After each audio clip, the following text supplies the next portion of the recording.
Today, Connecticut is at the forefront of integrating economic, environmental, and social concerns into air quality planning. Gina McCarthy, Connecticut's Commissioner for the Department of Environmental Protection, will share how her state developed its climate change action plan. Next, Julie Rosenberg with EPA's Office of Atmospheric Programs will elaborate on some of the tools that Connecticut used, tools that may be valuable to you in your own air quality planning efforts.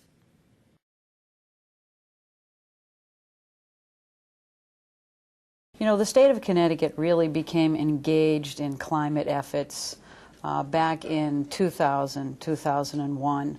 And it really was prompted by an initiative that started among the New England governors and the Eastern Canadian premiers to start looking at climate more effectively as a region, because we had worked as a region on air quality issues for many years. And it was really a natural outgrowth of that partnership for us to look regionally at this issue. So in other words, it set regional goals for reductions. It set them for 2010, 2020, and looked at long-term goals to really begin to challenge us, not just to look at where we were going in the future, but then to go back to each of our individual states and provinces and develop a plan that meant something for us, that really looked at where each state or each province was, what we were doing, opportunities for greenhouse gas reductions, and it challenged us to do that individually as well as collectively. I guess every state has unique challenges when they're looking at issues like climate or the economy. Connecticut is no different. Connecticut is, as we all know, part of New England. We have our own challenges, our own uniqueness. And I think as a region, we work very well to try to make regional actions happen that will benefit each of the individual states. In particular, I'd say Connecticut has had some significant energy challenges. We are a small state. We are very densely populated. We are in many ways seen as a suburb of the city of New York, or we are seen as the suburb of the city of Boston. And so we have tremendous growth challenges all along our I-95 corridor, all the way from Rhode Island down into New York City. And that has strained our energy resources tremendously. We are a state that is home rule, which means every individual community has a very strong state in every decision that's made. As a result of that, we have had some significant challenges in meeting our energy needs and doing that in a way that is sustainable. With continued growth, that's again, many of the decisions are made at the local level. They want the economics. We're growing tremendously in certain areas. The challenge was, how do you meet your energy demands and your increasing energy demands? And how do you do that in a way that makes sense environmentally? I mean, the governor really took that agreement to heart. Basically, he said, we're not just going to sign it and walk away and look at these lofty goals, but we're going to come back to Connecticut and really to start making things happen. So as a result, the first thing he really did was to identify a governor's steering committee, which would take a look at what each of the agencies were doing, where the state was, and where we needed to go. And as a result of that effort, the governors actually reached out to foundations to help to support the effort. And what happened was all of the agencies that were related to this issue, and there are many because climate impacts every facet in every sector of our economy. We began to look at climate not just as an environmental issue, but as an issue that was central to transportation planning and understanding, central to how we are doing agriculture and where we need to head, central to certainly our energy decisions that we were making. One of the central things that became very clear was that it wasn't just about what the state was doing in its own individual agencies, but we really needed to get much more robust. We needed the public involved. We needed a good stakeholder process to try to engage the state at a very fundamental level and from every level of society. So we were looking at our academics, our nonprofits, our government institutions, our business leaders, and we identified a group of stakeholders that got together, and for 9 months they took what was this general outline that the agencies had developed and they put meat on those bones.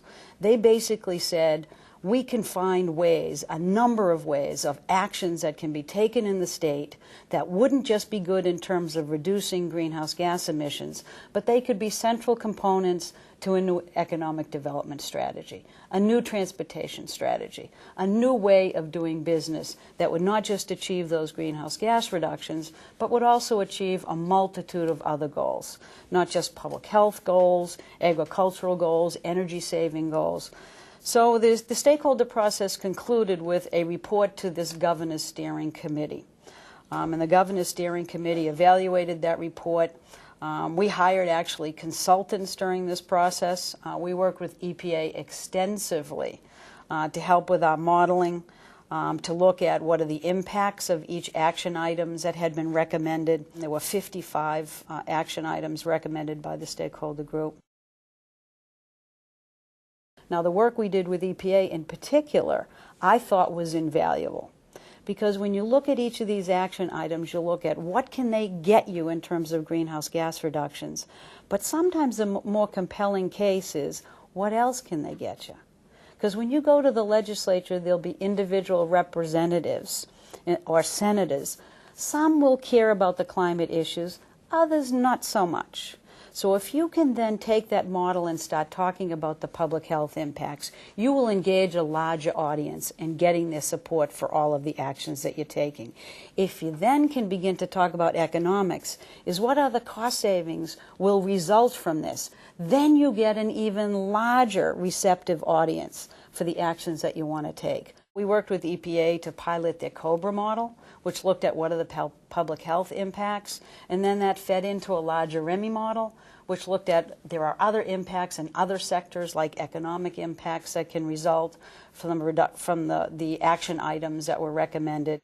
And the Governor's Steering Committee then took all those recommendations, they vetted them thoroughly, they looked at where our inventory was, they did modeling for what the inventory might look like, and they tried to mix and match those action items to pick the ones that would get us the most significant greenhouse gas reductions, but also recognizing all these other impacts and benefits, these co-benefits that could result. And as a result of that, we came up with a climate change action plan in 2004. That plan was finalized and sent to the legislature in 2005. We went to at least 4 standing committees for their endorsement, which we then received. And then we've been off and running ever since to take all those priority action items and try to make them real. So the investments in energy efficiency, the move to the California Low Emission Vehicle Program, all of those things were seen as of great benefit to the state, not just environmentally, but economically and in other ways. And I think capitalizing on those co-benefits first can really build some momentum. They can show people who may be skeptical about whether or not we can achieve the kind of reductions we need to achieve without devastating the economy. They can show them that a climate strategy can actually be an economic development strategy. It can grow green jobs. We can take the industry here that's focused on new technologies, and we can make them a market by focusing on greenhouse gas reductions. So we can really use our climate change strategy as a momentum to move the state forward environmentally with green jobs, as well as with new technology opportunities. We didn't just go with a climate change action plan. We went with an economic development strategy. We went with a larger message that really was driving the state in a direction that it should go, regardless of whether you cared at all about environmental issues or climate in particular. One of the things that we learned when we were looking initially at the greenhouse gas reduction strategy that the state was trying to formulate and implement was that greenhouse gases, the challenge of greenhouse gases, is a challenge for everyone. It's not an environmental issue, it's a transportation issue. It's an agriculture issue. It's an energy issue. It's a purchasing of your cleaners in state agencies. It's about green buildings. It's about state building codes. It's about so many things, because fundamentally it's about the way in which we live. And so we realized very early on that it wasn't about what the agencies were saying. It wasn't about what the agency staff were coming up with. What we really needed to do was engage this issue across all sectors and at a fundamental level of what do I do? What are the changes I can make in the way I live? That is the only way that we are going to meet the greenhouse gas challenge moving forward. Are we achieving the goals we're looking for? Are we on the right trajectory? What else do we need to do? How do we work regionally? How do we work nationally to make this happen? Even since 2005, when the plan was adopted, we have not stopped having public meetings. We have already had public meetings to make that a living document, because we keep needing to have it in front of people's faces so they consider it in each and every life decision that they make. It's really got to be a fundamental change. We really were set up to really invest heavily in energy efficiency, to invest in renewables fairly significantly, clean energy, and to make a really strong commitment among the legislature and the administration to make this happen. Connecticut has significant transportation challenges. We have a lot of growth in our rural areas. Much of it is uncontrolled, sprawl, as most people like to talk about it. And that has posed significant challenges to us, not just in terms of how we deal with our increasing reliance on cars and the increasing emissions, in particular greenhouse gases associated with that reliance on the automobile. But it has also led the state to really begin a more concerted effort in looking at growth strategies, looking at issues like how development is happening and how it should happen, increase investments in public transportation. So there are a variety of things happening outside the environmental sphere that really are much more in other sectors like transportation and energy that really has generated the impetus. But that means it provided us a tremendous opportunity to look at these co-benefits. One of the most exciting education opportunities here in Connecticut at this point on climate is Governor Rell's One Thing campaign. We have been trying for a long time to figure out how to get people to really step up and realize that they're part of the solution. It's about individuals really coming together to speak with one voice and to start taking individual action as well as collective action. And the governor launched the One Thing campaign, which was basically a web page, as every good initiative needs a web page. We can go electronically. You can sit down at your computer and you can go into a web page called onethingct.com. And you can read, you can put on that one thing that you're going to do in your life that's going to make a difference in terms of energy use and climate.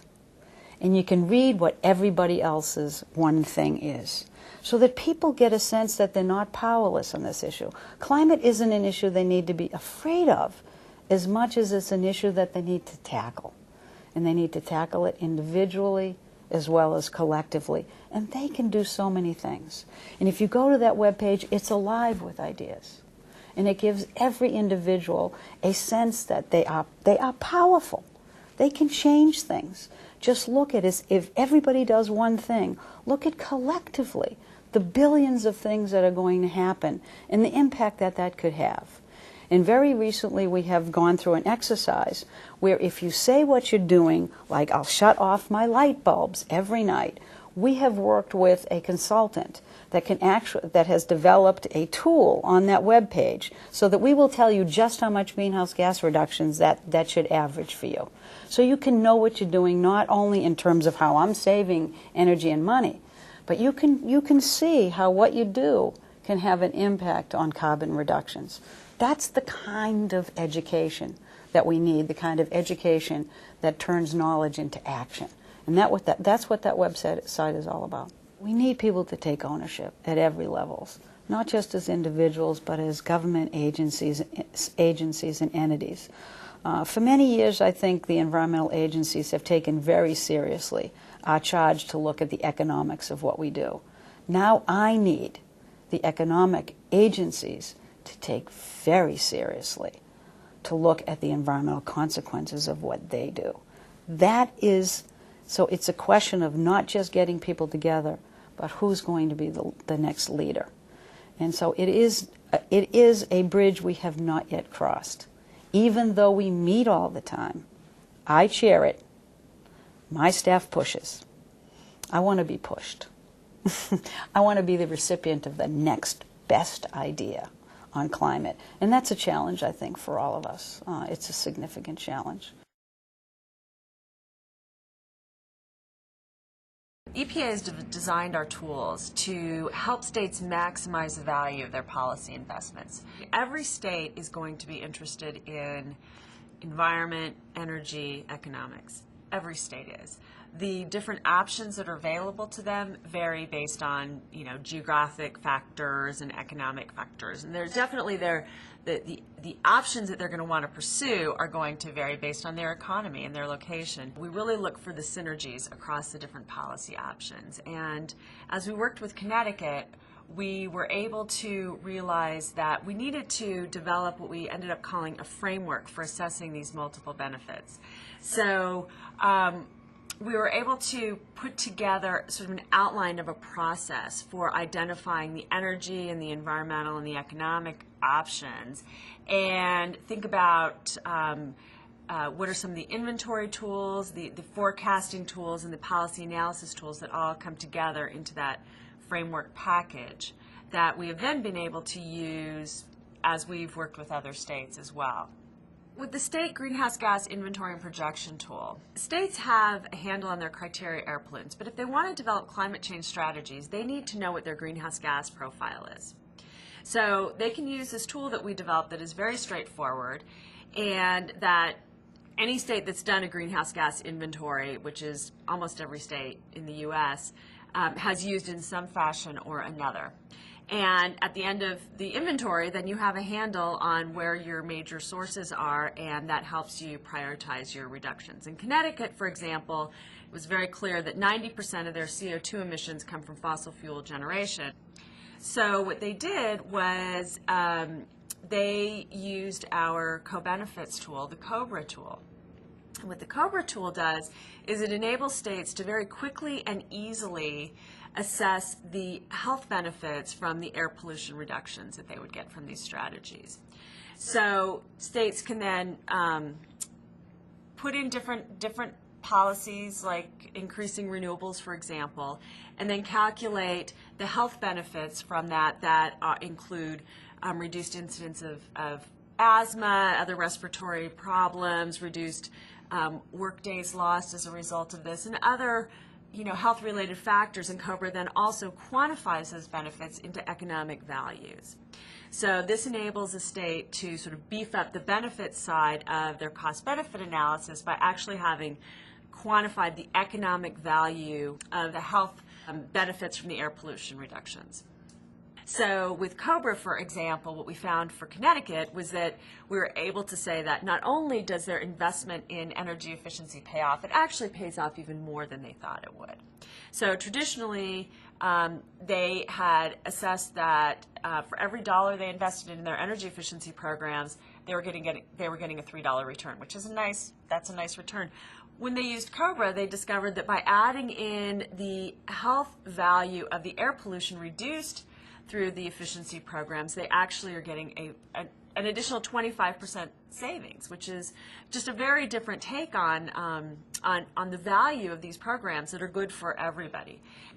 So, for example, we worked with Connecticut, and we've used this tool with a couple of other states as well, where we've been able to help them show that in addition to the greenhouse gas reductions, in addition to the air pollution reductions, you can actually get job benefits from some of these strategies. And that jobs message is very compelling to policymakers for good reason. And so we worked with Connecticut and were able to show that some of the efficiency programs as well as the new clean energy programs were going to be bringing new additional jobs into the state in the new cleaner economy. And that was really helpful to our colleagues to be able to take those messages, add those to the bottom line value of the climate, clean energy, air pollution strategy that they were going to be presenting to state legislators. Another tool that we developed as we realized how difficult it was to articulate the value some of these greenhouse gas emission reductions is something we call the Greenhouse Gas Equivalency Calculator tool that's available on our website. For example, someone can type into the tool 2 million metric tons of CO2. And then they can learn that reducing 2 million metric tons of CO2 would actually be the equivalent of emissions from 350,000 cars. So with a tool like this, again, the folks in the state are able to take the hard numbers that come out of the other analytical tools and put them into more of a story that is more useful for somebody who's going to be making what is an important and big decision, and then also be able to sell that to their stakeholders, their constituents. Some other tools that we have to offer, there are a number of them available through our website. One of them that I think is really important for folks to know about is something we call eGrid, which provides the air emissions profiles of every power plant in the country. So that includes criteria pollutants as well as greenhouse gases. It's a very powerful tool. A lot of air planners and energy planners and policymakers use eGrid. Another thing that we have that we've put together, having worked very closely with states, is something we call our technical peer exchanges, which are monthly facilitated web conversations among state policymakers and experts on a particular topic. So we'll select a specific topic for a month based on feedback from the states. We'll have 2 or 3 folks sort of present information about what it is and how it's worked in their state, and the rest of the time is a facilitated dialogue among the states to help them learn from each other, learn from best practices, learn from mistakes, things like that. With each peer exchange, we also have a backgrounder piece, which is basic information about what the particular issue is and some of the key states that are pursuing it. The previous technical forums are posted on our website, so folks can get the backgrounders as well as the presentations and find out what we've covered as well as what we're planning to cover. So anybody interested should definitely go to the website and contact us that way. The final thing I want to mention is that our program is very much focused on using best practice strategies to get information to people. So we are constantly looking for what are the best practices, what makes them best practices, what are the benefits of them, how do you actually quantify those benefits, who are the key players in making that work, for example, who else is doing it. For example, we issued a few years ago something that we call the State Clean Energy Environment Guide to Action, which is policies, best practices, and strategies for states to pursue. It's 16 different policies, and what it does is lay out for each one, what is it, what is the benefit of implementing it, and what does it take to actually make it work. And each chapter is very rich with real-world state examples of how this has worked, as well as contact information for pursuing this. So the Guide to Action is really a widely used document, and it's really the framework that we use as we issue, as we find out about newer policies and strategies. I just want to add to that on our website, the Guide to Action is available there, but it's actually broken out by best practice. So if you're interested in a particular energy efficiency strategy, or you're interested in learning more about building codes, for example, you can go to the building code section and you can learn what we have in the Guide to Action chapter and other affiliated information that we have added since we published the document. The other thing that goes along with that is what is it that states are doing now? And so on our website, we also have maps of best practices, both for climate strategies as well as clean energy strategies, what different states are doing. They're clickable so that you can click on a state and find out what is the policy, what is the status of it, how did it get implemented, was it through executive order or some other fashion, and learn more about it. I've talked about the tools that we have available for states, and all of these tools are available on our website or for anybody to use. folks don't have to work intensely with EPA to do this. Part of, another really fun thing about working with Connecticut is that they just have continued on this path, and we've been able to stay close with them. But Connecticut develops their own tools as well, and they have been able to develop those tools drawing from the things we have available. We have multiple outstanding Energy Star resources, for example, and Connecticut's been able to use some of our analytical expertise as well as our off-the-shelf energy tools to develop the new tool that they have launched, this tool called the One Thing Initiative, where anybody can type in, one thing that they're going to do and see what the value of that will be.